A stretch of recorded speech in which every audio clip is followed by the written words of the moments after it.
Miss Sophie Renae.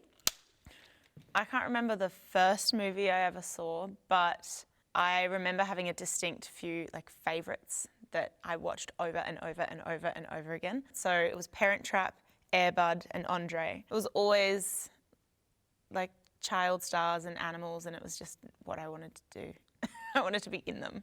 Yeah, so I knew I wanted to be an actor from when I was about 5 years old, and I think it came through watching a lot of films and seeing these kids having these amazing experiences. I begged my parents for a year to get me into classes, but I was too young for the classes that were on offer.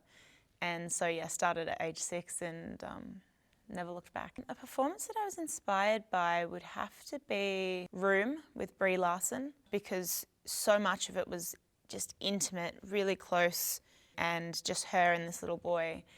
And yet I was constantly on the edge of my seat and drawn in and bawled my eyes out the whole time. But it wasn't that they were pushing any kind of emotion. It was just a really beautiful, truthful, honest performance. Room with Brie Larson made me cry.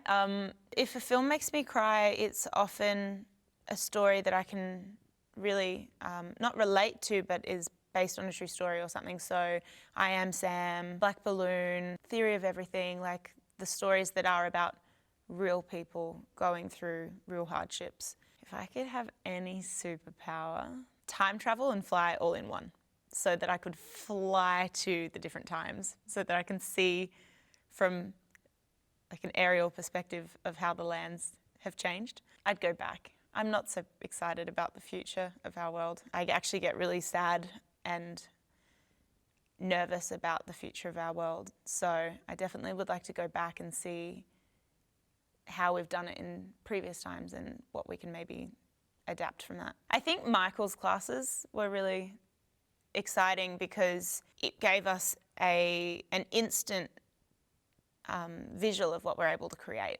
So in terms of technique and craft and all those things, but also doing on a minimum budget and being creative and, building a set out of cardboard and old bottles and then making that look beautiful. Seeing that play out in a 4-hour period was a really exciting thing. It just sort of made me believe that this is possible as a career. It can be fun and challenging and all those things at the same time. Something weird about me that not many people know is I have a spoon phobia.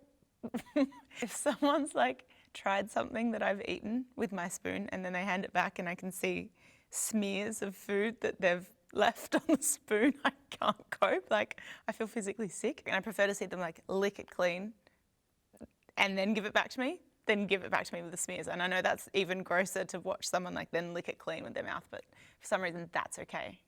I do get nervous before a take. It's often catches me by surprise though. I don't get nervous for the things that I would always expect to get nervous for. And in public speaking, or if I'm asking a question at a Q&A or something, I just fall apart. I asked Jocelyn Moorhouse a question in front of Margaret Pomerantz and Gillian Armstrong and just stuffed it up because the minute I stood up, my heart just went crazy and I asked the wrong question. So it's really disappointing. If I could go back in time and give advice to my younger self, it would be stop worrying about everything. It's not personal, and your physical looks do not in any way impact your ability to be an actor. You can do it, and you are creative, and you are passionate and capable as you are. That's also what I would tell myself now.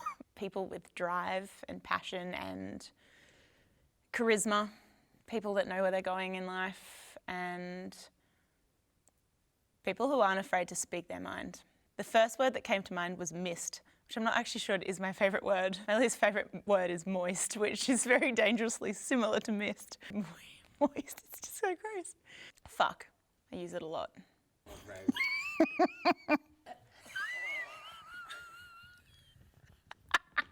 That's so gross.